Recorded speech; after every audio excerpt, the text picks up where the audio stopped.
Bom dia. O nosso grupo vai falar um pouco sobre a aplicação dos radioisótopos na medicina. Bom, a medicina nuclear é a parte da medicina que utiliza dos radioisótopos tanto para observar processos metabólicos e fazer o diagnóstico de certas doenças, em exames de imagem, por exemplo, quanto para combater sintomas e patologias como câncer. Se aprofundando agora um pouco mais na parte do diagnóstico, apesar de exames como o raio-x e a ressonância magnética serem muito úteis na medicina, esses testes não conseguem analisar variações dos processos metabólicos, como os originados do câncer, que enfraquece as células humanas. Para isso, se usam os radioisótopos, que sofrem decaimento radioativo e liberam uma energia que pode ser detectada a partir de certos equipamentos. Por permitirem que a trajetória percorrida por eles seja traçada, eles são conhecidos como traçadores radioativos. A cintilografia é um exemplo desse processo, onde traçadores radioativos são injetados no corpo do paciente a partir dos radiofármacos, que são absorvidos pelo organismo e emitem radiação gama, que vão ser lidas por um aparelho chamado cintilômetro, que vai formar imagens da trajetória dessa substância. A partir desse teste, faz-se um mapeamento e verifica-se se o paciente está absorvendo a quantidade normal do elemento, ou se ele está absorvendo menos do que ele deveria. Entre os radiotraçadores mais utilizados na medicina nuclear estão o TecNest 99 e o Índio 111.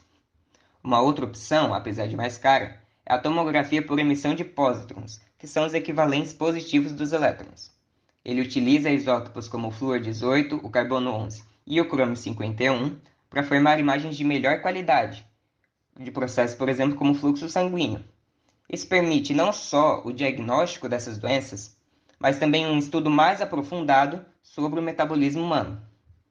Para utilizar os radioisótopos de maneira segura, é necessário calcular a dosagem certa para cada caso, com base na meia-vida física e a meia-vida biológica do isótopo, que são o tempo que demora para metade de uma amostra ser expelida pelo organismo.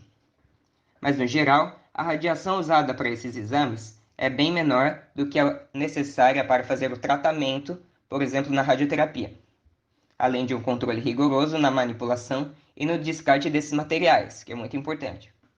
Mas nem todos os isótopos radioativos podem ser aproveitados pela medicina. Eles precisam ter meia-vida curta, serem eliminados rapidamente pelo organismo e absorvidos em maior quantidade por um órgão específico do corpo, e liberem uma baixa quantidade de radiação. Assim, usamos isótopos específicos dependendo do órgão que se pretende analisar. Por exemplo, o iodo 131, que ele se concentra na glândula tireoide. Por isso que o sal normalmente ele é iodado, para evitar certos tipos de câncer. Mas essas técnicas são úteis também para observar, por exemplo, outros órgãos, como rins, cérebro, ossos e diversos outros órgãos.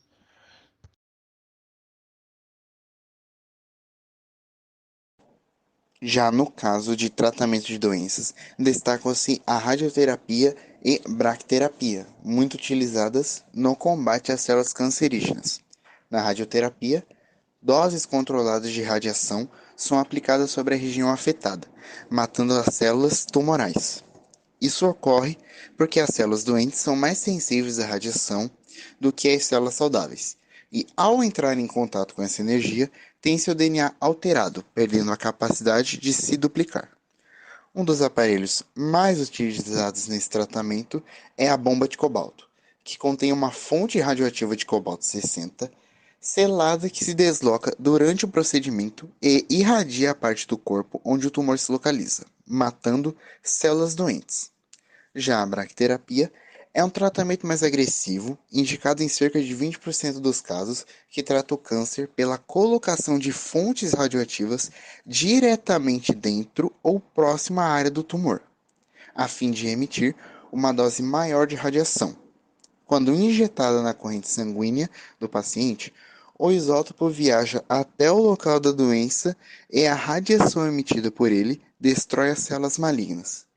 Para que sejam absorvidas pelo organismo, os radionuclídeos precisam estar associados a radiofármacos, medicamentos formados por células que se ligam ao radioisótopo e interagem com o organismo, permitindo fazer exames e tratamentos.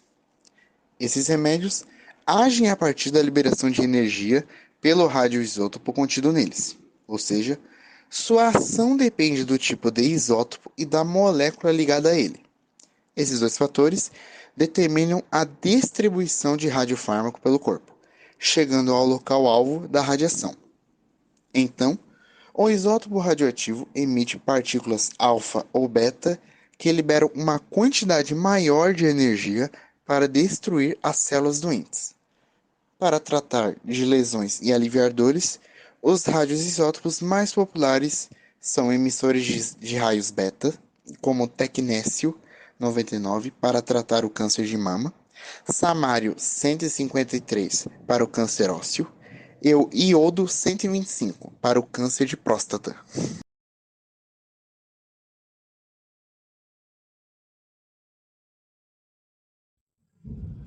Bom dia, eu vou falar sobre a questão do Enem de 2019, sobre a poluição radioativa e os estrôncio 90. A poluição radioativa compreende mais de 200 nuclídeos, sendo de ponto de vista o impacto ambiental. Destaca-se o césio 137 e o estrôncio 90.